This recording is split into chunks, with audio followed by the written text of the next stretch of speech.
Welcome to the E-commerce Profits Podcast, where we feature top founders and experts in the e-commerce industry and take an in-depth look at the struggles and successes in growing e-commerce brands profitably.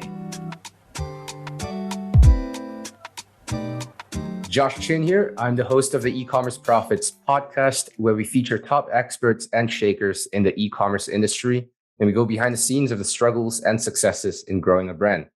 Now, this episode is brought to you by Chronos.agency. If you run a direct-to-consumer e-commerce brand that is ready to scale and double your customer lifetime value through retention marketing, Chronos is your company. We've helped hundreds of brands scale profits with email, SMS, and mobile push marketing while getting an average of 3,500% ROI from our efforts. We've worked with brands like Truly Beauty, The Udi, Elias Skin, and many more. The next step is to email us at sales@chronos.agency, or you can go to chronos.agency to learn more. Today's guest is Jeremy Gillespie. He's the CEO and founder at Built to Scale, a done-for-you growth agency that helps businesses increase awareness, acquire customers, and scale their company without the overhead of a marketing department. Jeremy is a direct response marketer at heart and a paid ads expert by trade. He spends $3 to $5 million per month on YouTube ads alone, and that's what we'll be diving deeper into today. Jeremy, welcome to the show. Awesome. Thanks for having me. Super excited to be here. Let's get into your background first and foremost. How do you end up in the agency space and working with tons of really cool, interesting e-commerce brands in the space? Yeah, I mean, I think like most people, there's never a kind of a straight path to where you're currently at. For me, my marketing background, I've been doing paid advertising for 12 years now, but that started in B2B SaaS.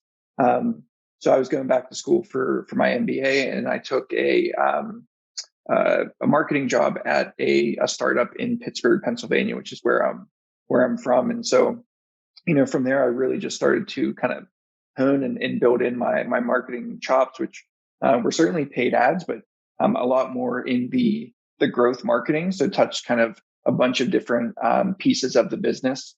And from there, I ended up in San Francisco, where I'm currently at, helping companies like LinkedIn build out their paid ad strategy. And from there, about 4 years ago, I was like, you know what? I'm going to go out and I'm going to do this for myself, and I'm going to help a number of other businesses. And here we are kind of 4 years later, and it's been a super fun ride. That's incredible. And at the what has changed from the time when you were building paid ad strategy for a company like LinkedIn, and today, what has shifted in the landscape between YouTube, Facebook, and Google? I guess a big three in e-com. Yeah, that's a super great question. I think for me, the biggest thing, I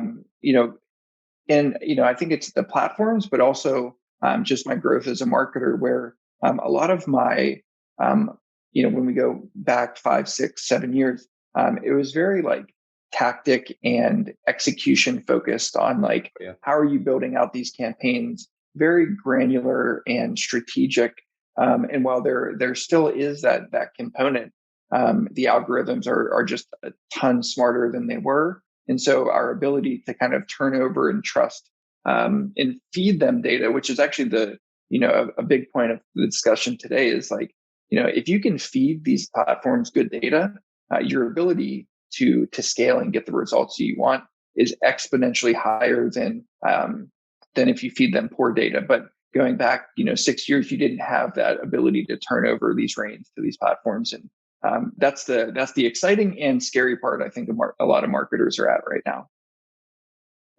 Let's talk a little bit about YouTube, and I guess we were talking a little bit before we hit record. And YouTube has evolved as a platform for advertisers from being sort of an awareness type of a play to a conversion play, where it's possible to scale really consistently on YouTube, especially when you compare platforms again, like other platforms like Facebook. What what type of brands would perform well with YouTube, and how do you, like, as an agency, how do you qualify and tell a brand if they're thinking about YouTube, whether it's for them or not? Yeah. So I think, I like to focus on brands and products that serve a core problem that the consumer has, and have a competitive advantage over their competition.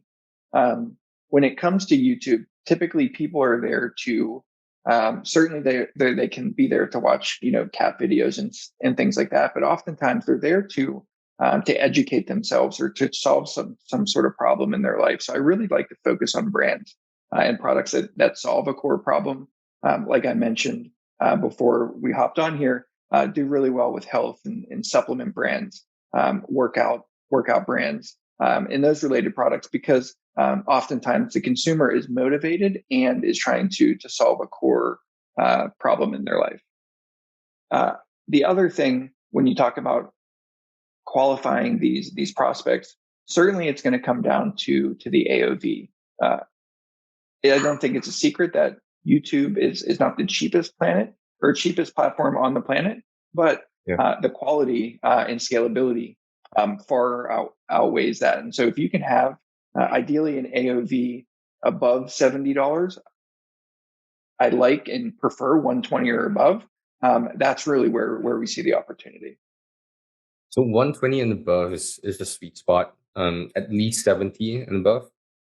What Yep. about from the point of view of repeatability or replenishables or versus non-replenishables? Does it matter at all? It does, for sure. And if it's a consumable product or something where you can get some continuity from it, maybe your front end AOV is $70, but over the next, say, 6 to 12 months, that lifetime value is going to go to $150, $200.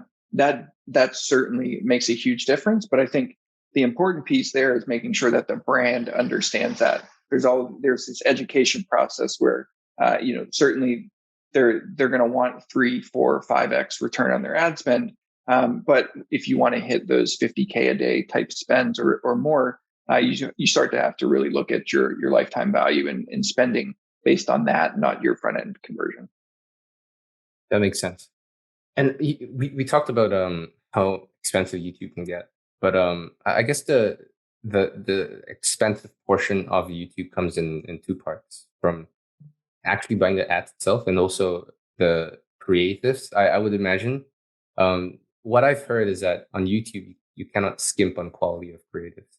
You have to be of a certain level. And is that true? And how do you think about it? How important is it? Yeah, I think there's some truth in there, but um, it's not like you need like a crazy poopery style video to do well on YouTube. And I think that's some of the barrier to entry that people have. So I would say that it's not like you need to spend 15, 20, 50K in production to get something that's going to work. Where I think sometimes there's more effort than brands don't realize is in those iterations. So how are you going to record unique intros to test on some of these different videos? And so certainly when I consider low quality, whether it's testimonial style videos with influencers and things like that, you can certainly get away from that or away with those. But I think the biggest piece in time and potential cost is in constantly iterating and figuring out what is that messaging that's going to resonate, not only in the first kind of 5 seconds of the hook, but also when you do the product reveal and things like that. That's the bigger piece. I think a lot of brands don't understand when they go into YouTube. First 5 seconds of the hook. Do you have I know some brands, some agencies have this, but do you have frameworks and um you know best practices that you fall back on in terms of like the structure of that hook that works again and again? Is there anything like Yeah, that? Yeah, for your specifically for the hook or the video in total? I guess for the hook, since you're spending so much time testing and iterating that piece. Yep. Yeah. I mean, so three things that we like to test right out of the gate. First one is just a straight curiosity hook, which will lean heavily on, um, you know, why does this certain thing, or what you didn't know about watermelon that's going to, cut, 5 pounds from your waistline in the next 7 days, or could. That's a curiosity hook. Um, I also like credibility in just leading with the credibility piece first. A lot of Uh, times brands pack that further back in. But if you're going to capture someone's attention for 30, 60, whatever seconds, you need to really focus on that credibility piece up front. And so we've been seeing much better results with the credibility leading with that. And then the third one that we always test. So it's curiosity, credibility, and then from there, the next thing that we're going to test is calling out the avatar. And so we want to repel anybody who's not in our audience at the very beginning and test that one. So if it's like, if you're so and so, basically, if you're a dog parent or a dog owner and you're dealing with bad breath and all of these different things, stay tuned for X, Y, and Z, and really calling them out and getting people who are not going to be in that audience to skip that ad. And that's another thing that we always test to start, because we can get into the metrics, but we're going to balance some things very, very closely. That's going to be our cost per view, our click through rate, and things like that. And even, we have CPMs and things like that will depend based on like the length of the video and stuff. So we're going to try to figure out very, very quickly which one of those is going to give us the most beneficial metrics up front. So you're optimizing based off cost per view, click through rate, and CPM versus just like retention of views. I mean, the first thing we're going to look at is conversion rate and AOV.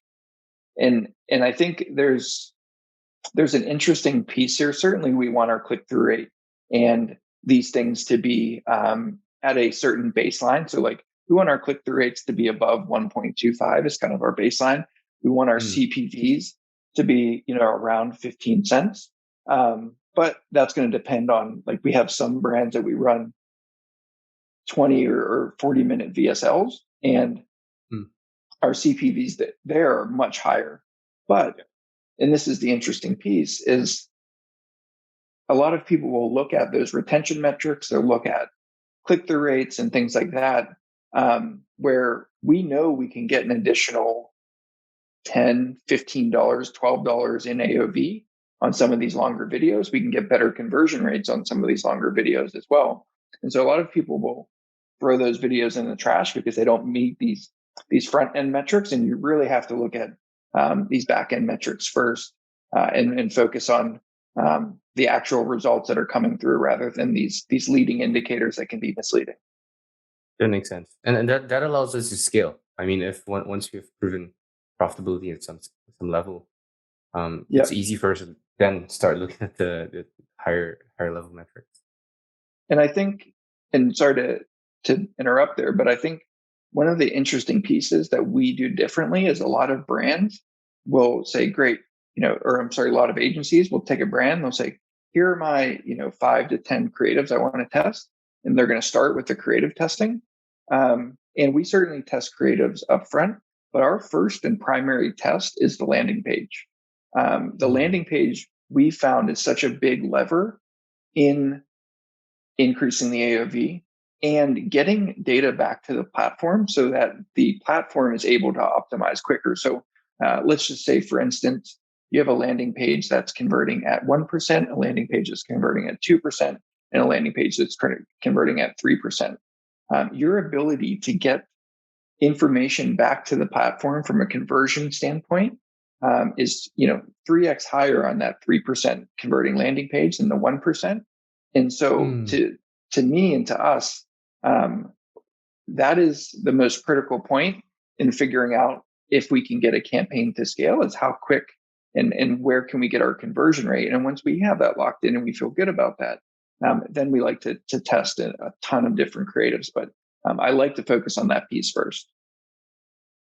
That makes so much sense. Is that also the approach that you would take for let's say a brand that has absolutely no data on YouTube at all? Would you start by looking at your existing landing pages and say, all right, let's test something out with something that you already have, or would you start with something completely brand new? I like to test things that they already have, just to see if we can get any quick wins. But typically, there's like at least three different landing pages that we like to test. One is like a PDP style, kind of more of a standard Shopify style page. I prefer for that to be no navigation, separated in its own funnel.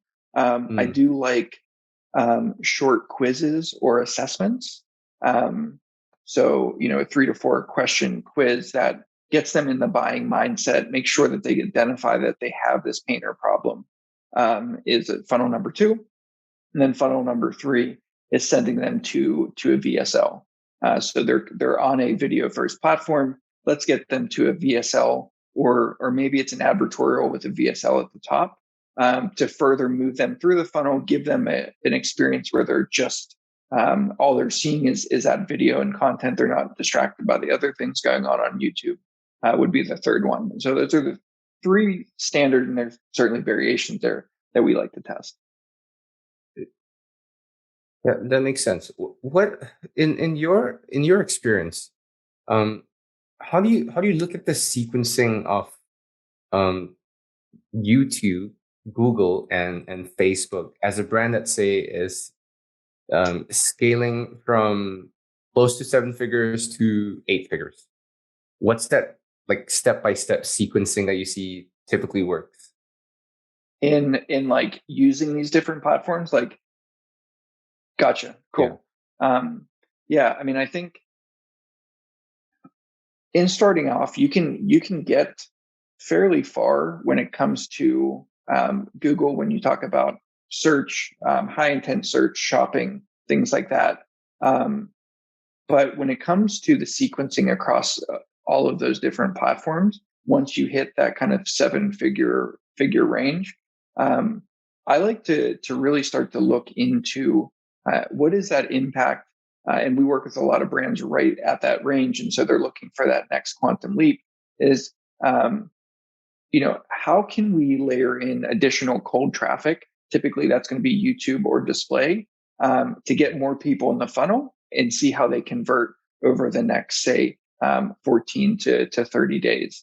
And so it's more top of funnel awareness. And one of the things that's important when it comes to YouTube is understanding the impact that it's having to your organic traffic, your direct traffic, your referral traffic, because you will see those bump up.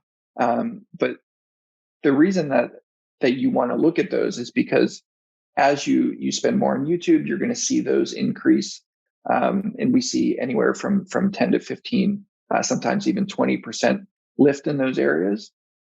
And then the other thing is that when we talk about high intent search term, brand search terms, as well as shopping, typically you hit a ceiling in those campaigns. You might be able to spend a few $1,000s a day there, but depending on the niche, you're not going to be spending, say, $10,000 a day on shopping or search. Again, that's going to be dependent. But what you will see is as you start to sequence in and spend on YouTube, you will see your ability to spend in those channels increase because you're layering in your retargeting audiences. You have more brand awareness. And so that's why I sequence it in that way, to see if we can raise the watermark or the ceiling in those channels that you feel are kind of tapped at that point.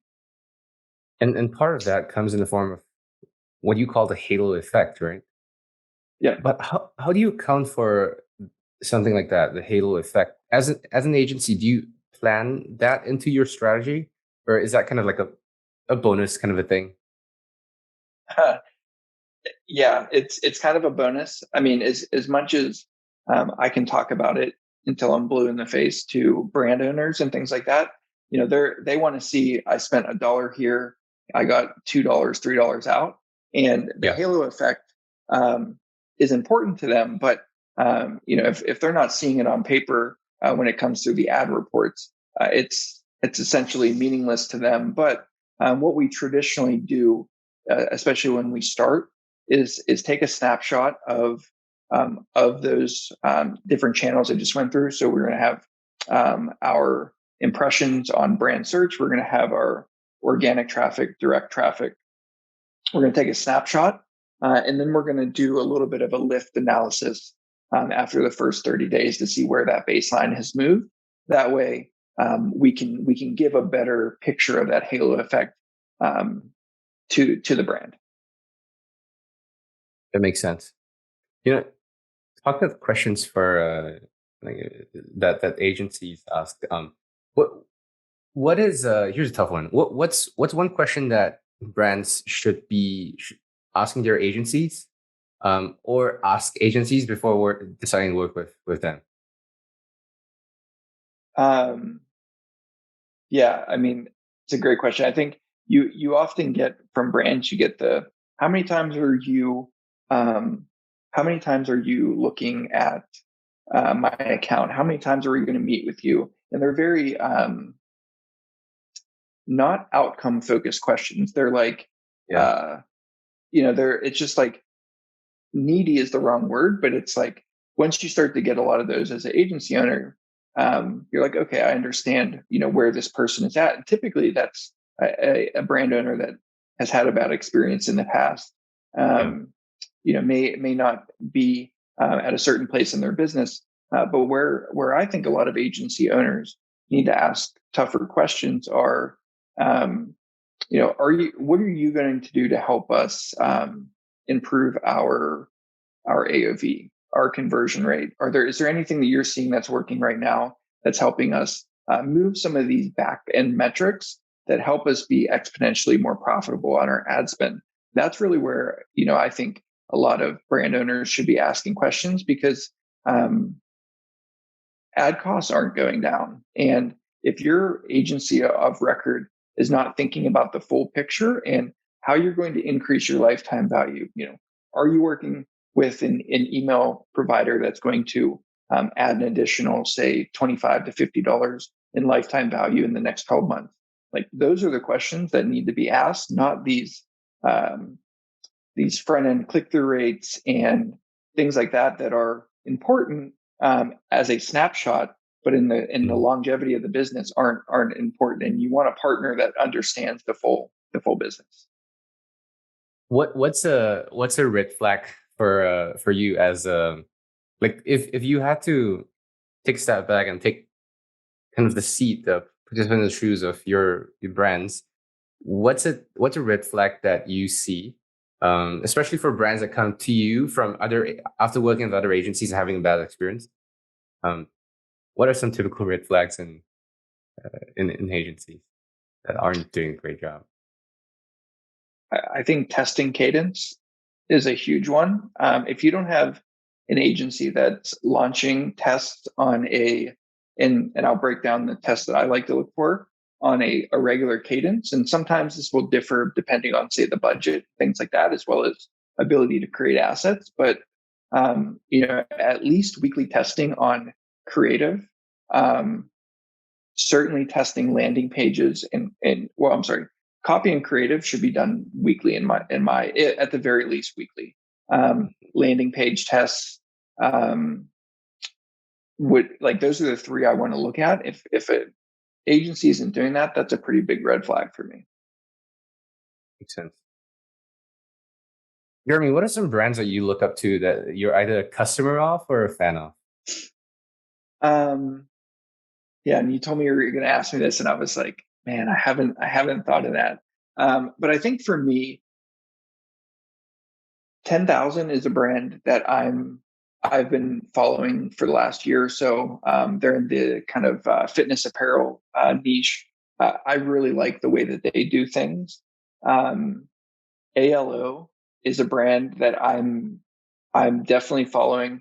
and not so much because I'm into yoga or anything, but their ability to build community and bring in influencers is certainly impressive. And I think they're bringing that kind of next wave of how you build a community around the brand. And similar to that, but what I think I mentioned here before the show are things like Peloton.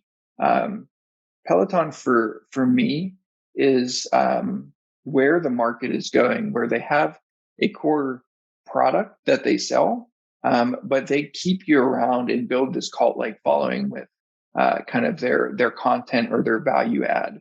And so I see a lot of brands moving towards and adding that kind of media arm, media entertainment coaching. That's something that I'm super excited about seeing evolve. And I think in general, and I know this wasn't the question, but in general, where I see things going is there's going to be a consolidation because you're going to get away from all of the drop shippers, and really everything is going to be built on brand equity and the value that you give to your end consumer. And if you're just a brand that's looking to just trade products for a one-time purchase, you're going to be priced out from an ad standpoint very, very soon. So it sounds like it's beyond just the product alone, but the experience and the community behind the products that you're looking at. Yeah, 100%, 100%. And I think that experience, and where I think a lot of e-com brands are having issues, is because they're not focused on solving that core problem that people have come to them in the first place. And so weight loss is a super easy one, but like, why aren't you giving them additional content on a monthly basis that's helping them reach their goals? How are you going to continue to improve this experience so that when they think of Peloton, they don't think of a bike, they think of a partner in their health journey or something like that. And that's really where I think brands need to shift from, and it's a difficult shift, but it's no longer as easy as putting up a Facebook ad and turning a drop shipping store into $1 million store in 1 month. Yeah, that totally makes sense. And I'm just looking at 10,000 here, 10,000.cc, right? Yeah. I'm looking at the way that it's that the brand's structured, and they sponsor quite a ton of CrossFit athletes. Yep. So it's really smart, and what I really like about them is that they have designs that are led by the community, both from their athletes and I think from their customers' feedback as well, if I'm not wrong. And that's so smart, because then the customers, the people in the community are involved in the evolution of the brand. And I think that creates a sense of kind of ownership and relationship that just goes beyond anything that a transactional brand can do. Exactly. I think, for me as a marketer, and specifically more on the paid ad side, this isn't something that I touch as much as potentially I would like. But this is really the piece that I think is separating the winners from the losers here in the next, I wouldn't even say like 5 years. I would say like 12 to 24 months. If you're not building in this community aspect or this experience that is above and beyond the competition, you're leaving yourself at huge risk. Makes sense. Hey, Jeremy, what is what's one question that I know you do a ton of these podcasts? So what's one question that I should be asking you that I'm not? Is there anything else that I missed out? I think we touched on it, but I think, if we're talking specifically about YouTube, the importance of landing pages and conversion rate optimization, I think that's a question that often gets overlooked. I think typically it's a hard question to solve for a lot of brands, but when you think about your ability to improve performance from a paid standpoint, oftentimes people are talking about the creative, which is extremely, extremely important and becoming more and more important after we're going through all of these changes to the platforms and iOS. But for me, the landing page, and I kind of gave it away. The results that you can get by getting a 20% bump in your conversion rate, I think far outweigh a lot of the other tactical things that people are trying to do in their ad accounts. And sometimes even the creative. It's like, your creative can get you so far, but if you can get that additional conversion rate bump or AOV bump, I don't think enough people are thinking and talking about that. And I think it's subjective and it's tough. And that's why a lot of brands aren't focused on it. Great advice. Jeremy, if people are looking to connect with you and learn more about your agency and potentially work with you, where should they go to? Yeah, you can go to builttoscale.co or simply just shoot me an email, jeremy@builttoscale.co. I don't have anything to kind of to give away or anything like that. But if anybody has questions, I'm more than happy to answer any of them and just make sure that you feel like you're on the right journey and maybe answer some of those tough questions that I don't think enough agencies are asking themselves. Perfect. Jeremy, thank you so much for being on the show. Thank you. Thanks for having me. Thanks for listening to the E-commerce Profits Podcast. We'll see you again next time, and be sure to click subscribe to get notified of future episodes.